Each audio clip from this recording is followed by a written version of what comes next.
Jemi këtyre në studio dashumiq, vjojmë të jemi në live në mëngjes, ashtu si kundër tha dhe Brikena pak parë, do të fokusohemi tek sporti dhe konkretisht tek Champions League, duke qenë se janë luajtur dhe ndeshjet e fazës së dytë të ligës së kampionëve ditën e djeshme. Kemi kënaqësinë të jemi me Ervin Cinë në ditën e sotme. Faleminderit që jemi ne në fakt për të folur për një pjesë që na pëlqen shumë.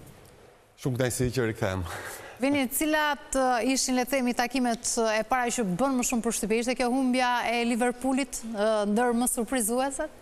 Shiko, në letër dje kur diskutonin mbi ndeshjet e mbrëmjes, natyrisht evidentoi fakti lehtësisht që ekipet e mëdha kishin përballë skuadrat të dorës dytë.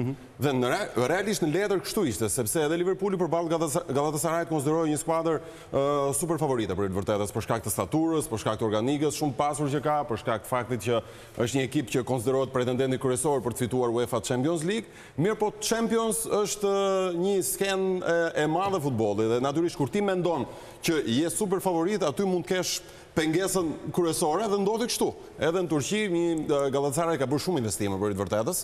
Ka marrë lojtarë si Viktor Osimhen, një nga lojtarët dhe sulmuesit më të shtrenjtë në Europë, ka marrë Leroy Sané nga Bayern Muniut. Është një ekip që kanë në organik lojtarë shumë cilësor që kanë luajtur në skuadra të rëndësishme të Europës. Kështu që normalisht nëse në letër ne e konsiderojmë surprizë të madhe, nëse bëj një gjykim si njëri që e njoh mirë prej shumë kohën skenën europiane të futbollit, mendoj që nuk mund të konsiderojmë një surprizë të madhe, për shkak se Galatasaray është një skuadër që ka investuar për të qenë këtu. Patjetër që është një mësim për Liverpoolin kjo pengesë në Turqi përballë skuadrës së Galatasarayt, kështu që do ta detyrojë të ketë një marsh shumë më të rëndësishme në vazhdim në takimet e mbetura. Sa i takon ndeshjeve të tjera, pastaj unë isha në koment tek Inter Slavia Pragës dhe ishte praktikisht një ndeshje që u luajt me një port, me rival shumë i lehtë, shumë modest për Interin Slavia Pragës. Një sukses 3-0 që e konsolidon në Interin në krye tabelës klasifikimit bashkë me Realit dhe Madridit. Edhe Reali gjithashtu luajti një ndeshje shumë të lehtë në transfert me Kairat Almaty në Kazakistan.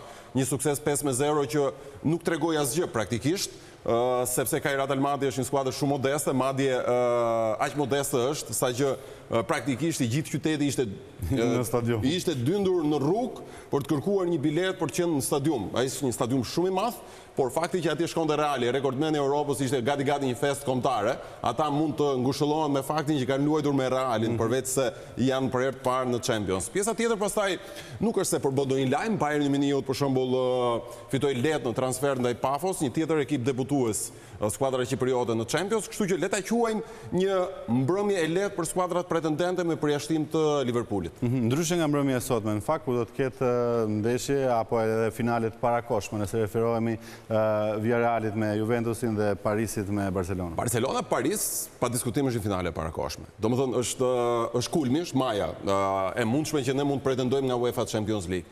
Në sezonin e kaluar ishin dy skuadrat super favorite për të fituar trofeun. Barcelona me klasën e lojtarëve që kanë organik, yjet katalanas që kanë si Haimali, Lamine Yamal, që është nga lojtarët më të mirë në botë për momentin, dhe nga krau tjetër është fituesi topi të art që garoi pikërisht me Lamine Yamal, Ousmane Dembélé. Nëse shikojmë si kualitet futbollistësh, unë mendoj që janë dy skuadrat bashkë me Liverpoolin, bashkë me Bayernin, pa diskutim super favorite për të fituar këtë kompeticion në këtë sezon në UEFA Champions League. Mendoj që do të jetë një ndeshje e madhe, vërtet e madhe, speciale, një nga ato ndeshjet të cilat natyrisht konsiderohen supreme kur vjen puna tek maksimumi i mundshëm i kontinentit, dy filozofi pak a shumë të njëjta, edhe për shkak se tek skuadra e Paris Saint-Germain ka një njollë katalanase, që është Luis Enrique, i cili ka fituar Championsin edhe me Barcelonën, por edhe vitin e kaluar me Paris Saint-Germain. Dhe është një trajner që në filozofinë e vet si katalanas që është, ka çuar diçka edhe tek Parisi.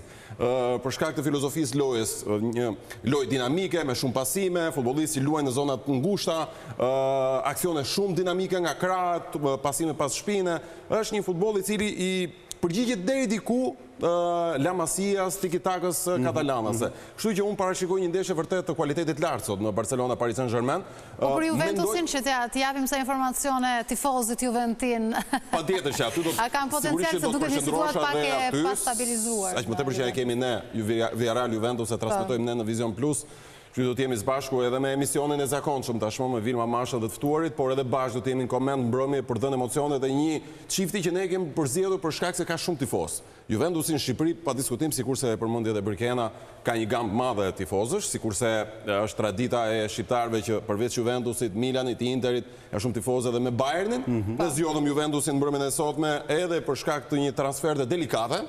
El Madrigal në Spanjë është një stadium i vështirë. Nëndecja e verdë konsiderohet ndryshe Villarreali, nuk e di nëse do t'jetë një nëndecje që mund t'a zhysi sot në thellësinë e urave të mesdheu të Juventusin.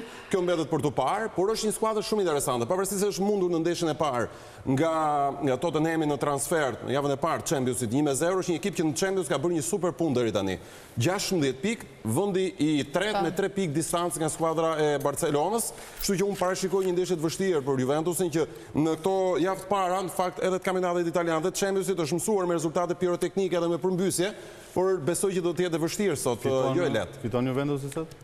Unë do të vija bast për një ndeshje me gola emocionuese, nuk e di nëse do të fitoj Juventusi. Mendoj që Juventusi nuk mundet, por nuk kam siguri të them që Juventusi do të dalë me sukses nga Madrigal. Le tjetë edhe barazim, rëndësi ka vetëm që mos të mbasi se nuk e duroj do të kolegun që tjetë i mërzitur nesër. Ne kemi një kronik me këto gola cilat në fakt kanë qenë emocionuese për gjithë tifozët. E ndjekim, Sina, faleminderit. Shumë faleminderit dhe ju.